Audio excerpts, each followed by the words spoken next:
Selamat pagi kepada penonton di rumah sekarang. Untuk hari ini saya akan pimpin pada pagi hari ini, dan saya akan minta saudara-saudari yang di rumah kita sama-sama bersedia untuk memberikan pujian penyembahan untuk pagi hari ini. Dan sebelum kita mulakan pujian penyembahan, kita akan doa pembukaan dulu. So, saya akan minta my friend untuk doa pembukaan. Mari kita sama-sama berdoa. Tak kira dimanapun kita berada pada pagi hari ini, biarlah Tuhan yang menyertai kita. Mari kita berdoa. Haleluya Tuhan, terpuji nama-Mu ya Bapa. Pada pagi hari ini ya Tuhan, kami datang ke hadirat-Mu ya Tuhan. Kami menyembah Engkau ya Tuhan dalam roh dan kebenaran ya Tuhan. Sekarang ini ya Tuhan, walaupun keadaan kami ya Tuhan tak dapat bersama ya Tuhan di dalam gereja, tapi Tuhan, dia dimanapun kami berada pada saat ini ya Tuhan, di rumah kami masing-masing ya Tuhan, Engkau tetap ada bersama dengan kami untuk menyembah Engkau, untuk memuji Engkau ya Tuhan. Dan seterusnya Tuhan, mendengar dari sabda firman-Mu ya Tuhan, yang menguatkan kami, yang membangunkan kami. Tuhan, terpuji nama-Mu ya Tuhan, bagi hamba-Mu yang mengambil bahagian pada pagi hari ini. Tuhan Yesus, Engkau yang urapi kami dengan kuasa-Mu ya Bapa, agar kami dapat membawa ya Tuhan jemaat-Mu Tuhan menyembah Engkau ya Tuhan pada pagi hari ini. Karena kami tahu ya Tuhan, di mana kami bersekutu ya Tuhan, Engkau ada di tengah-tengah kami ya Bapa, agar kami dapat menyembah Engkau, memuji Engkau ya Tuhan dalam hidup kami. Walau apapun keadaan kami di saat ini ya Tuhan, kami tidak dapat bersama dengan jemaat-jemaat kami yang lain, tapi Tuhan, dalam roh kami bersatu ya Tuhan. Biarlah Engkau yang menguatkan kami bersama. Haleluya Tuhan, terpuji nama-Mu. Sertai kami ya Tuhan dalam pujian penyembahan kami, dari mula Tuhan pertengahan hingga selesai nanti. Biarlah nama-Mu yang ditinggikan. Haleluya Tuhan, terpuji nama-Mu. Ini doa kami angkat semuanya ini hanya di dalam nama Yesus Kristus, Tuhan dan Juru Selamat. Kami telah pun berdoa dan mengucap syukur. Amin. Lagu pertama untuk pagi hari ini, kita akan bawa lagu Ku Diberi Kuasa.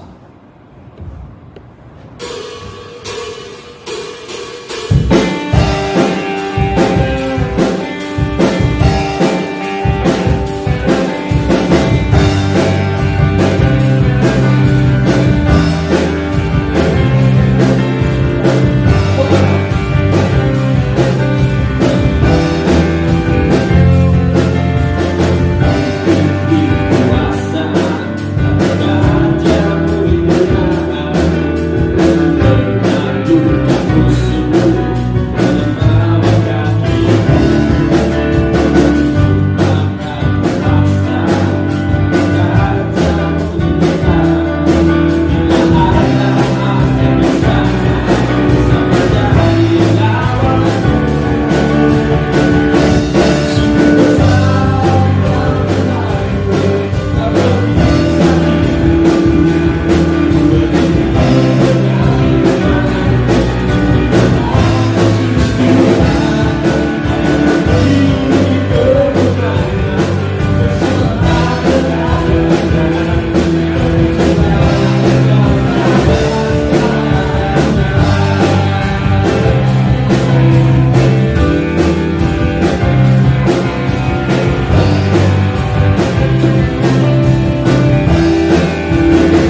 Tuhan tak pernah kurang akan kesetiaan.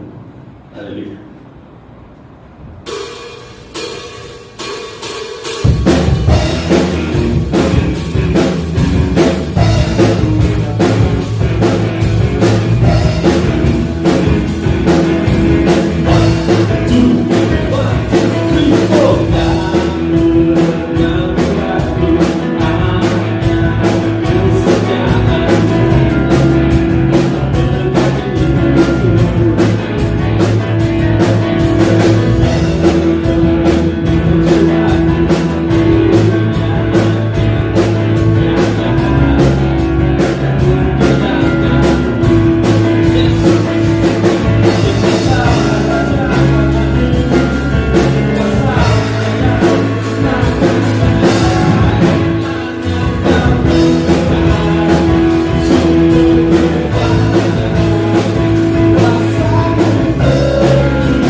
dalam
Pastor untuk kongsi firman Tuhan. Salam dan selamat bertemu Bapak Ibu, Saudara dan para pendengar pada pagi hari ini. Bersyukur kita kepada Tuhan sebab penyertaan Tuhan kepada kita sepanjang minggu sampai pada hari ini. Kita diberikan kekuatan, kita diberikan kesehatan, sebab itu kita dapat mengikuti ibadah online kita pada pagi hari ini. Meneruskan ibadah kita pada pagi hari ini, mari kita datang kepada Tuhan dalam doa kita. Saya akan bawa kita dalam doa. Terima kasih Tuhan Yesus, kesempatan yang sungguh indah pada pagi hari ini untuk kami sama-sama beribadah secara maya pada pagi hari ini. Biarlah Engkau akan terus memberkati setiap kami, para pendengar pada pagi hari ini, dimanapun kami berada. Ya Tuhan, kami percaya sungguh apa yang kami lakukan dapat berjalan dengan baik, supaya kami akan fokus kepada pemberitaan firman-Mu pada pagi hari ini. Terpujilah nama-Mu bagi hamba-Mu yang akan menyampaikan firman-Mu. Pakailah hamba-Mu sesuai dengan kehendak Tuhan. Haleluya, ini doa kami di dalam nama Tuhan Yesus Kristus kami sudah berdoa. Amin. Terima kasih kepada semua yang telah mengambil bahagian pada pagi hari ini dalam pujian dan penyembahan. Saya percaya kita semua diberkati melalui setiap pujian dan penyembahan pada pagi hari ini. Kita terus kepada firman Tuhan dan kita akan lihat bersama daripada kitab Roma pasal yang ke-12 ayat 12. Surat Roma 12 ayat yang ke-12. Bersukacitalah dalam pengharapan, sabarlah dalam kesesakan, dan bertekunlah dalam doa. Ayat ini biasa kita dengar, mungkin kita sudah biasa baca bahagian ini. Pada pagi hari ini saya petik satu tema melalui teks ini yaitu sabar dalam kesesakan. Sabar dalam kesesakan. Bapak Ibu, Saudara dan para pendengar yang dikasihi Tuhan, kalau kita lihat orang ataupun kita dan siapapun dia yang bernama manusia, pasti tidak akan ingin dan tidak mau lebih lama tinggal dalam suatu keadaan yang tidak menyenangkan. Contoh, jika kita dalam keadaan masalah, kita tidak mau lama-lama dalam masalah yang kita hadapi. Dalam apapun cabaran yang namanya masalah, pergumulan, tentunya kita tidak mau lama-lama dalam keadaan yang tidak dan sangat tidak menyenangkan kita. Contohnya, dalam ruang yang panas, kita tidak akan selesa, kita tidak akan mau tinggal dalam keadaan ruang yang panas saja sepanjang hari kan. Kalau terlalu panas pasti kita akan keluar mencari angin, dan apapun yang penting badan kita sejuk. Sebab kita tidak mau tinggal lama-lama dalam ruang yang panas. Dalam udara yang sangat sejuk juga kita tidak mau, tidak tenang, tidak tentram, tidak selesa. Dan tentunya dalam sakit penyakit. Dalam keadaan sakit kita tidak mau lama-lama sakit. Siapa mau sakit? Tak seorang pun yang mau sakit kan. Kalau kita sakit, walaupun demam, walaupun flu ataupun sakit perut, kalau boleh kita terus ambil obat dan sembuh. Itu yang kita mau, sebab kita tidak mau lama-lama tinggal dalam keadaan yang tidak selesa, tidak menyenangkan, ataupun sakit penyakit dan segala macam kesesakan lainnya. Ini yang dikatakan kesesakan. Apa yang kita hadapi, ketidakselesaan. Nah, firman Tuhan pada pagi hari ini mengajarkan saya dan Anda semua supaya kita tetap sabar di dalam kesesakan. Lalu mengapa Rasul Paulus menganjurkan kita untuk sabar di dalam kesesakan? Mengapa Paulus menganjurkan supaya kita dan Anda semua supaya kita sabar di dalam kesesakan? Nah, kita akan perhatikan satu persatu. Apa artinya sabar dalam kesesakan? Apa artinya sabar dalam kesesakan? Artinya adalah tidak mengeluh kepada Allah. Ini artinya sabar dalam kesesakan. Tidak mengeluh kepada Allah. Kalau kita lihat di dalam baca dalam Keluaran 16 ayat yang ketiga, pada waktu itu orang Israel mengeluh Dan mulalah mereka berfikir, mulalah mereka membandingkan apa yang mereka dapat, apa yang mereka makan, apa yang mereka minum waktu mereka berada di Mesir. Sebab waktu itu mereka mengeluh karena dalam perjalanan mereka keluar, sewaktu mereka keluar dari tanah Mesir itu, kita lihat banyak cabaran, masalah, gangguan apa yang mereka hadapi di dalam perjalanan mereka, sehingga mereka mengeluh. Dan kalau kita baca ayat 3 itu daripada Keluaran, katanya, sebab kamu membawa kami keluar ke padang gurun ini untuk membunuh seluruh jemaah ini dengan kelaparan. Siapa tempat mereka melampiaskan amarah mereka adalah Musa. Musa yang membawa mereka keluar dari Mesir itu. Jemaat dan saudara yang dikasihi Tuhan, sabar di dalam kesesakan artinya adalah tidak mengeluh kepada Allah walau dalam keadaan kesesakan, dalam keadaan apa sekalipun, seperti mana yang telah dilakukan, apa yang orang Israel lakukan sewaktu mereka keluar daripada Mesir. Ini artinya artinya sabar dalam kesesakan. Jangan mengeluh, tidak mengeluh kepada Allah. Dan juga sabar dalam kesesakan artinya tidak mencari jalan keluar di luar firman Tuhan. Jelaskan, tidak mencari jalan keluar di luar firman Tuhan. Dalam Mazmur 139 ayat yang ke-8, kemana aku dapat pergi menjauhi rohmu? Kemana aku dapat lari dari hadapanmu? Jika aku mendaki ke langit, engkau di sana. Jika aku menaruh tempat tidurku di dunia orang mati, di situ pun engkau. Artinya tidak mencari jalan keluar di luar firman Tuhan. Di mana-mana kita pergi, seperti mana dalam Mazmur ini, jika aku mendaki ke langit, katanya, engkau ada di sana. Jika aku menaruh tempat tidurku di dunia orang mati, di situ pun engkau. Ini yang harus kita perhatikan sebagai orang yang percaya kepada Tuhan. Dalam kita berhadapan dengan masalah, pergumulan hidup yang kita alami dalam kehidupan kita, jangan kita mencari jalan keluar, jangan kita mencari solusi di luar firman Tuhan. Ada orang Kristen yang mencari jalan keluar di luar apa yang Tuhan kehendaki yang kita lakukan di dalam kehidupan kita. Contohnya, apabila orang dalam keadaan sakit, bila dia berubat di hospital, mungkin berbulan-bulan, bertahun-tahun tidak sembuh, lalu tidak ada cara lain, mulalah dia mencari jalan keluar di luar firman Tuhan. Di mana dia pergi? Bagi mereka yang sudah tidak ada memiliki pengharapan, dan bagi mereka yang berduakan hati, yang walaupun orang Kristen, mereka akan mencari jalan keluar di luar Tuhan, yaitu dengan mencari bomoh, dengan mencari dukun, berubat cara lain supaya segera sembuh.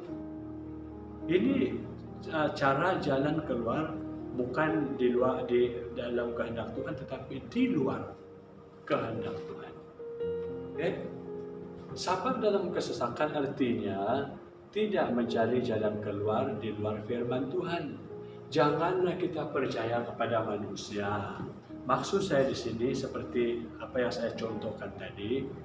Kalau orang itu sakit, janganlah kita bawa dia jumpa bomoh, jumpa dukun. Kadang-kadang orang Kristen, orang yang selalu beribadah, orang yang menggelarkan dirinya orang Kristen dari kecil pun akan melakukan perkara seperti ini. Jumpa bomoh, dengar ada dukun di sana, dengar ada orang yang pandai mengubat. Maksud saya bomoh, dia akan bawa orang yang sakit itu, keluarga kita yang sakit itu, Oke, mungkin tujuan kita baik supaya keluarga kita itu, supaya saudara kita itu sembuh, tetapi dalam konteks kita sebagai orang Kristen, orang percaya kepada Tuhan, ini adalah satu hal yang salah. Ini adalah satu hal yang di luar apa yang Tuhan kehendaki untuk kita lakukan. Oke, kita harus datang kepada Tuhan dalam kesesakan. Oke, dalam keadaan apa sekalipun, carilah jalan keluar hanya di dalam Tuhan. Sebab jalan keluar yang kita dapat hanya kita dapat di dalam Tuhan. Bapak Ibu Saudara yang terkasih dalam Tuhan Yesus Kristus, inilah artinya sabar dalam kesesakan, yaitu jangan mencari jalan keluar. Oke, kalau bukan itu di dalam Tuhan. Oke, tidak mencari jalan keluar di luar firman Tuhan. Itu artinya. Dan juga apa artinya sabar dalam kesesakan? Artinya kita tetap dalam sikap mengucap syukur. Contoh Alkitab Ayub 1:21-22. Katanya, dengan telanjang aku keluar dari kandungan ibuku, dengan telanjang juga aku akan kembali ke dalamnya. Tuhan yang memberi, Tuhan yang mengambil, terpujilah nama Tuhan. Nah, dalam semuanya itu katanya ayat 22, Ayub tidak berbuat dosa dan tidak menuduh Allah berbuat yang kurang patut. Ini satu hal yang kita sudah biasa ayat ini. Dan cerita tentang Ayub mungkin tak perlu saya jawab, tak perlu saya jelaskan panjang lebar. Sebab kita tahu apa isi ceritanya Ayub. Kan? Ayub dia seorang yang terkenal dengan hidup yang saleh. Itu sebabnya kalau kita lihat, sebesar apapun yang dialami, masalah yang dialami oleh Ayub, dia dalam kesesakan, dia tidak pernah mencari jalan keluar di luar firman Tuhan. Okay? Perhatikan yang dia alami sangat besar, sangat berat. Kalau hanya sebatas, kalau hanya ternaknya, hartanya diambil, lah mungkin itu tidak apa-apa, tak jadi masalah, harta boleh dicari lagi kan. Tetapi kita lihat yang diambil darinya anaknya, kan, kesemua anaknya mati. Lihat apa yang dia alami, sungguh sangat berat. Tetapi firman Tuhan pada pagi hari ini dalam Ayub 1:21-22 ini, kalau kita lihat di sini, dalam kesemuanya itu Ayub tidak berbuat dosa dan dia tidak menuduh Allah berbuat yang kurang patut. Dalam keadaan apa sekalipun, dalam kesesakan yang luar biasa yang dialami oleh Ayub, dia tetap mengucap syukur. Bagaimana dengan kita pada pagi hari ini? Bapak Ibu, jemaat dan para pendengar yang dikasihi Tuhan, apa masalah pergumulan yang kita hadapi? Seperti apa besar, kecilnya masalah yang kita hadapi itu, tetap mengucap syukur, kata firman Tuhan. Oke? Tetap mengucap syukur. Itu artinya sabar dalam kesesakan, tetap mengucap syukur. Walaupun berat, walaupun sukar kita lakukan, namun itulah firman Tuhan. Firman Tuhan katakan seperti ini, kita harus lakukan. Tetap mengucap syukur dalam keadaan apa sekalipun. 1 Tesalonika 5:18, mengucap syukurlah dalam segala hal, sebab itulah yang dikehendaki Allah di dalam Kristus Yesus bagi kamu. Sangat jelas untuk saya dan kita semua pada pagi hari ini, seperti mana yang dikatakan dalam 1 Tesalonika 5:18. Mengucap syukurlah dalam segala hal, sebab itulah yang dikehendaki Allah, bukan dikehendaki manusia, bukan dikehendaki oleh saudara kita, bukan dikehendaki oleh pastor, bukan dikehendaki oleh majelis gereja, tetapi dikehendaki Allah di dalam Kristus Yesus, bukan bagi siapa-siapa, tetapi bagi kita semua, bukan bagi dia saja, maksud saya bukan hanya bagi si A saja, si B saja, tetapi untuk kita semua. Nah, disinilah harus kita lihat baik-baik. Apa artinya sabar dalam kesesakan? dalam kita berhadapan situasi segenting apapun, pergumulan seperti apapun, tetaplah mengucap syukur di dalam segala perkara. Bukan kata saya, tetapi firman Tuhan katakan. Seterusnya, mengapa kita harus sabar dalam kesesakan? Tadi kita lihat artinya sabar dalam kesesakan. Sekarang, mengapa kita harus sabar dalam kesesakan? 2 Samuel 16, 10, 12. Karena segala sesuatu ada di bawah kuasa Tuhan. Itu sebabnya saya dan kita semua, saudara yang dikasihi Tuhan. Mengapa kita perlu sabar? Mengapa kita harus sabar di dalam kesesakan? Karena segala sesuatu di bawah kuasa Tuhan.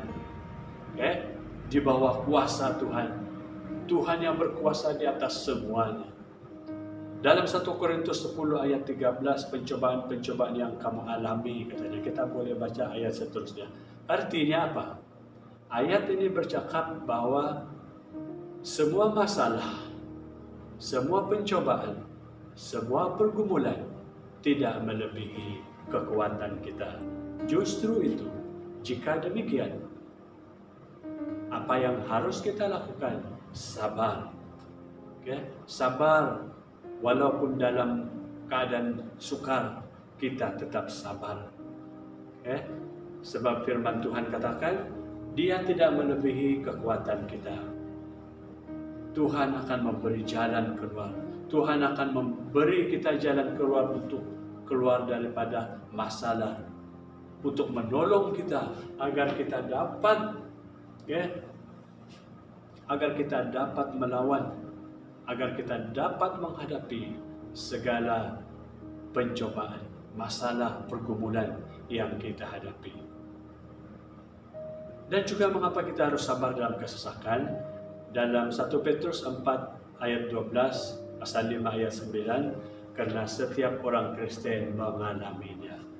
Nah, karena itu, jika firman Tuhan katakan, karena setiap orang Kristen mengalaminya, makanya tak perlu kita mengeluh, tak perlu kita katakan, Tuhan, kenapa masalah saya sangat besar Tuhan, kenapa masalah saya seperti ini Tuhan, kenapa saya seperti ini tidak seperti Dia Tuhan, kenapa saya dibiarkan berhadapan dengan keadaan yang seperti ini Tuhan. Mungkin kita katakan seperti itu, Tuhan, masalah saya terlalu besar. Itu kata kita. Jangan-jangan orang lain juga lebih berat daripada masalah yang kita hadapi. Artinya apa? Kesesakan yang kita alami, masalah yang kita alami, pergumulan yang kita alami dalam hidup ini dialami oleh semua orang Kristen. Pencobaan yang kita alami dialami oleh orang Kristen lainnya, oleh saudara seiman kita yang lainnya. Itu sebabnya sabar di dalam kita menghadapi semuanya. Itu makanya kita harus sabar, sebab setiap orang yang bernama orang Kristen akan mengalami apa yang namanya pencobaan, masalah, penderitaan. Kalau kita baca firman Tuhan, banyak hal yang harus kita perhatikan dalam firman Tuhan. Orang Kristen itu kadang ditolak, dibenci, dihina sebagai orang Kristen. Mungkin banyak pengalaman, mungkin kita ada pengalaman masing-masing. Kehidupan kita sebagai orang percaya, perjalanan hidup kita sebagai orang percaya kepada Tuhan. Mungkin dalam kehidupan kita mungkin kita pernah ditolak, mungkin kita pernah dihina, mungkin kita pernah dikatakan orang seperti ini, seperti itu. Dalam keadaan yang seperti ini, ingatlah, tetap bersabar, sebab itu dialami oleh semua orang yang bernama orang Kristen. Sekalipun kita dibenci, sekalipun kita dihina, sekalipun kita ditolak, tetap sabar, sebab Tuhan pasti akan menolong dan menyertai kita melewati semua hal-hal yang kita alami dalam kehidupan kita. Amin. Itu sebabnya pada pagi hari ini, mengapa kita harus sabar dalam kesesakan? Karena kita sebagai orang percaya mengalaminya. Dan mengapa kita harus sabar dalam kesesakan? Sebab Kristus mengalaminya dan memberi teladan bagi kita.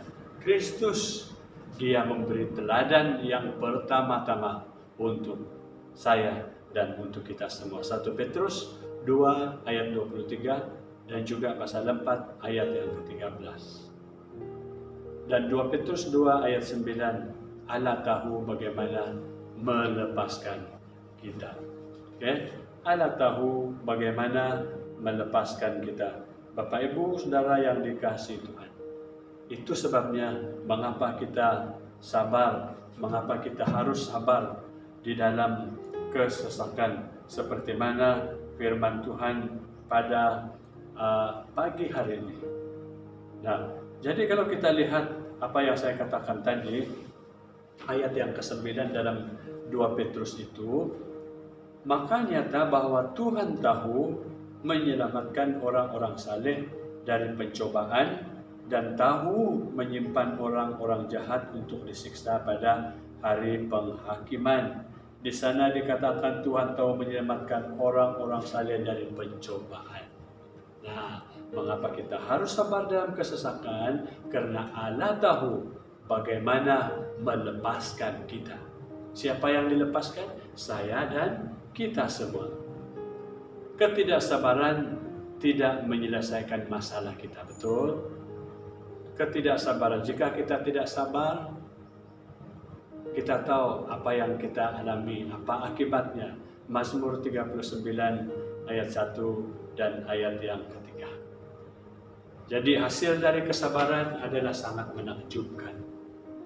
Hasil daripada kesabaran adalah sangat menakjubkan. Akhir cerita daripada Ayub 42 ayat 7 dan 17. Ayub dia bertambah kaya setelah dia sabar melewati segala pergumulan, segala masalah, penderitaan, kesesakan yang dialami dalam kehidupannya. Akhirnya apa yang dia peroleh berlipat kali ganda. Ini kenapa? Karena Ayub sabar dalam menghadapi semuanya. Dia bertambah kaya, lebih kaya daripada sebelumnya. Lebih diberkati daripada sebelumnya. Sebab apa?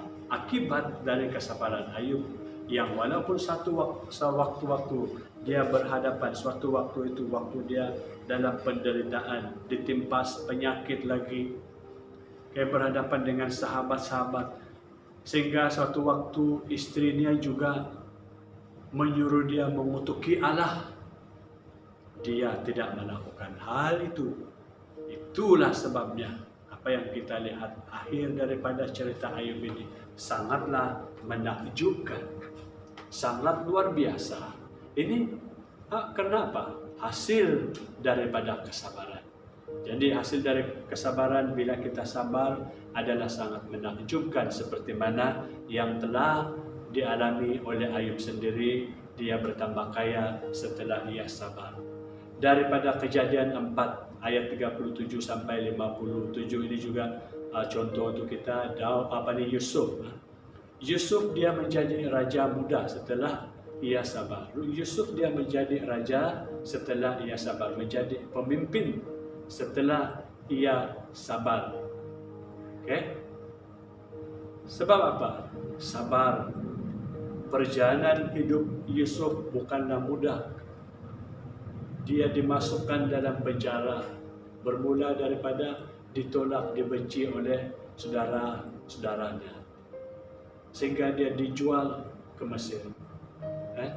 Tetapi akhir daripada semuanya, kita lihat dia diangkat menjadi penguasa, katanya dalam firman Tuhan, menjadi pemimpin, menjadi orang yang dapat jawatan yang tertinggi pada waktu itu. Semua ini berawal dari apa? Dari kesabaran. Nah, dalam 2 Samuel 5 ayat 1 sampai 5, Contoh yang ketiga ini adalah Daud. Dia menjadi raja menggantikan Saul setelah ia sabar. Setelah ia sabar dalam menghadapi dalam kesesakan yang dialami. Itu sebabnya dalam Mazmur 1 itu dalam Mazmur 23, apa yang ditulis dalam Mazmur 23, Tuhan adalah gembalaku, takkan kekurangan aku. Ini yang kita lihat daripada apa yang dialami oleh Daud. Dia dikejar untuk dibunuh oleh siapa? Oleh Saul pada waktu itu. Suatu waktu dia sebenarnya berkesempatan, ada peluang untuk membunuh Saul, tetapi itu dia tidak lakukan itu. Dia tetap sabar, yang walaupun dia tahu bahwa Saul mengejarnya untuk membunuhnya, tetapi apabila ada kesempatan, peluang untuk Daud membunuh Saul, dia tidak melakukan hal ini. Dia sabar, sekalipun hendak dibunuh, sekalipun ditolak, sekalipun tidak diterima, namun apa yang kita lihat, dia tetap sabar. Akhirnya dia menjadi raja menggantikan Saul dan menjadi seorang raja yang cukup dan sangat terkenal. Inilah hasil daripada kesabaran, sangat menakjubkan dan menjadi kekuatan dorongan untuk kita semua, supaya sebagai orang percaya kepada Tuhan, kita seharusnya sabar di dalam kesesakan. Kesabaran tidak dibangun dan terjadi di dalam satu malam. Karena kuasa dan kebaikan Allah sangat penting dalam membangun kesabaran. Dalam Kolose 1 ayat yang ke-11 menyatakan bahwa kita dikuatkan olehnya untuk menanggung segala sesuatu dengan tekun dan sabar. Sedangkan dalam Yakobus 1 ayat 3 sampai 4 menguatkan kita untuk tahu bahwa pencobaan adalah cara yang Tuhan gunakan untuk menyempurnakan kesabaran kita. Kesabaran kita ditumbuhkan dan diteguhkan dengan bersandar pada kehendak dan waktu Allah yang sempurna. Bahkan dalam menghadapi orang jahat yang berhasil dalam hidupnya karena melakukan tipu daya, seperti mana dikatakan Mazmur 37 ayat yang ke-7. Dan kesabaran kita adalah hal yang berharga karena kedatangan Tuhan sudah dekat. Yakobus 5 ayat 7 dan 8. Nah, Tuhan adalah baik bagi orang yang berharap kepada-Nya, bagi jiwa yang mencari Dia.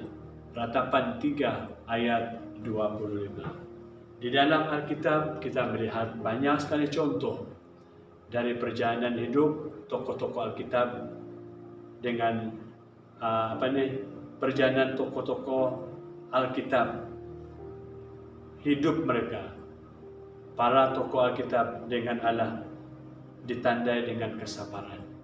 Ini yang kita lihat daripada cerita ataupun apa yang tertulis dalam Alkitab.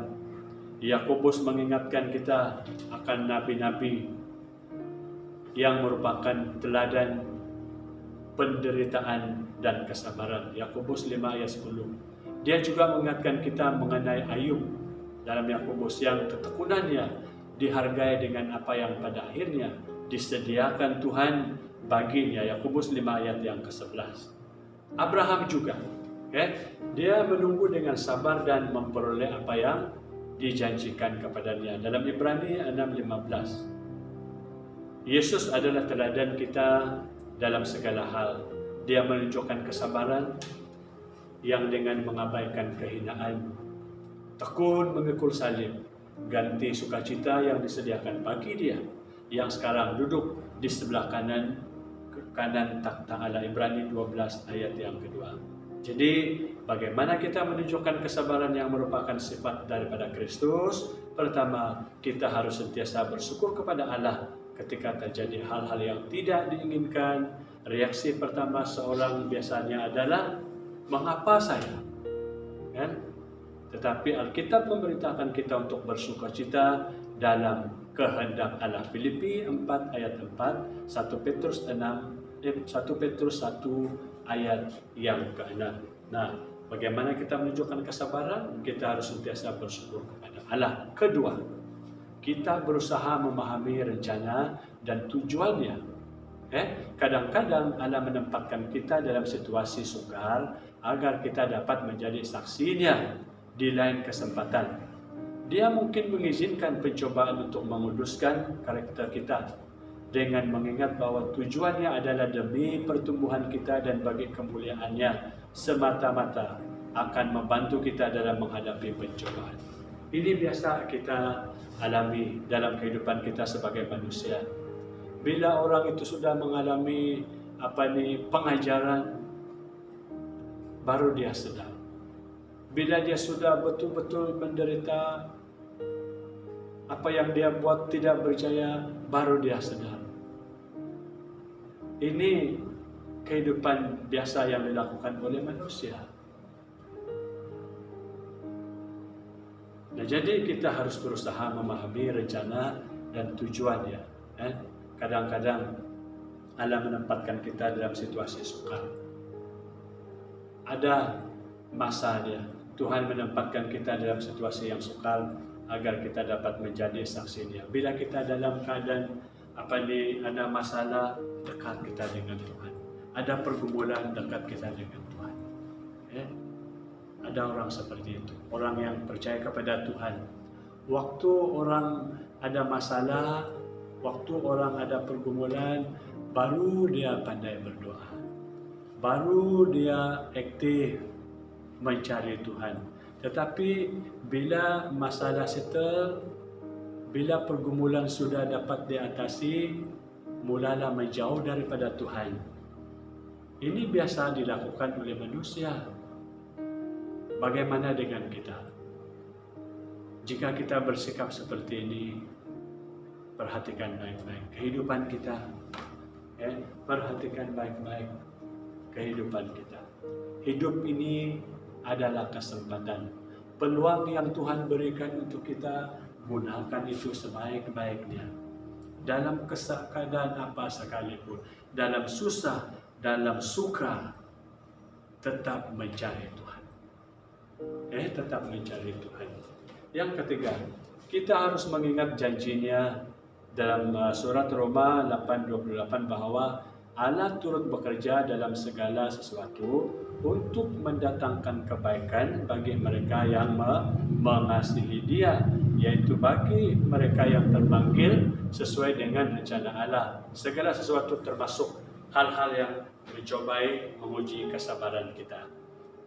Nah, ketika kita terperangkap dalam kesesakan lalu lintas, traffic jam, ataupun dikhianati oleh sahabat kita, kawan-kawan kita sendiri, ataupun dihina karena kehidupan kita, kesaksian kita, bagaimana kita merespon ini?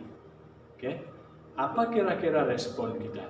Biasanya respon kita adalah ketidaksabaran. Biasanya respon seseorang itu memang dia tidak akan sabar. Ini adalah sifat semula jadi manusia yang mengarah kepada stres, kemarahan dan kecewa. Puji Tuhan, sebagai orang Kristen, kita tidak lagi terikat pada respon yang biasa, yang semula jadi itu, karena kita merupakan ciptaan baru di dalam Kristus. Seperti mana 2 Korintus 5:17 itu. Sebaliknya, kita memiliki kekuatan yang datang daripada siapa? Daripada Allah, bukan daripada manusia. Kita dapat menanggapi itu semua dengan kesabaran dan kepercayaan penuh pada kuasa dan tujuan Bapa. Seperti mana yang dikatakan dalam Roma 2 ayat 6 dan 7, Roma 2, 6 dan 7, Ia akan membalas setiap orang menurut perbuatannya, yaitu hidup kekal kepada mereka yang dengan tekun berbuat baik, mencari kemuliaan, kehormatan, dan ketidakbinasaan. Oleh itu, para pendengar dan jemaat yang dikasihi, marilah kita menjadi pribadi, menjadi jemaat yang tetap sabar dalam kesesakan. Sebab dalam kita melewati badai sekalipun, dalam kita menghadapi situasi sesukar apapun, apabila kita sabar menghadapi semuanya, akhirnya kita akan mendapat apa yang Tuhan telah sediakan untuk kita, akhir daripada kesabaran kita, seperti mana contoh-contoh yang saya telah bagikan kepada kita, seperti Ayub, seperti Yusuf, seperti Daud, dan banyak lagi contoh-contoh yang kita boleh lihat daripada Alkitab, akhir daripada kesabaran. Dan mungkin rakan-rakan di sekitar kita boleh perhatikan apa yang mereka alami, akhir daripada kesabaran kehidupan mereka.